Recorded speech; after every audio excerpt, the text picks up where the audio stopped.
This is, what is this a video response to? Oh.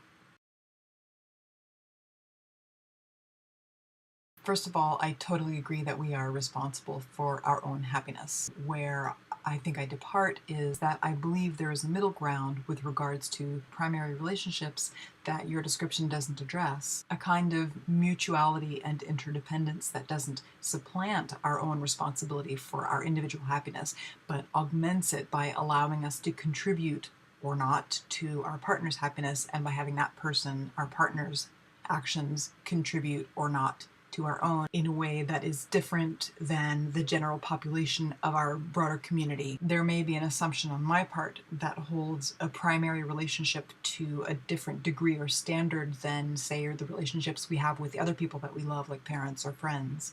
And my assumption may also be based on the idea that there exists a necessary state of expectation between two partners, such as that both will contribute to the well-being of the relationship. Now, I think we both pretty much agree that attachment and expectation lead to suffering.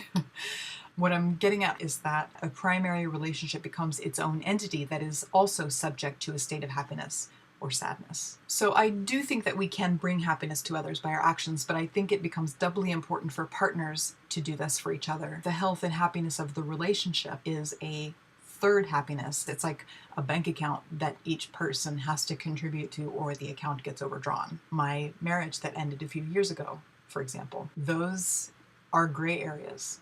Now, that causes me to agree with the assessment that sometimes our happiness can inflict pain on others, but I would add the caveat that I think a truly conscious person will not be happy if they're inflicting sadness on others. But I think in those situations, they just don't come into the terminology of happiness or sadness. Now, I think someone can feel reconciled and truthful that an action is the true and correct path for them, and still have that be something that causes sadness to another person, or even sadness to themselves, such as when one person in a partnership recommends separation or divorce. But in those cases, I think our integrity and our adherence to a certain foundational truthfulness becomes way more important than our happiness. So happiness ends up being kind of a simplistic word to describe a complex, ephemeral, and varied state of being. So yeah, I think we do deserve happiness, but I don't think it's owed to us, nor do I think that happiness is necessarily the best thing that can happen to us. I think that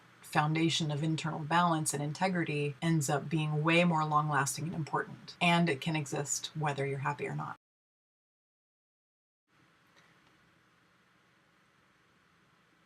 It would look so good with a Fu Manchu.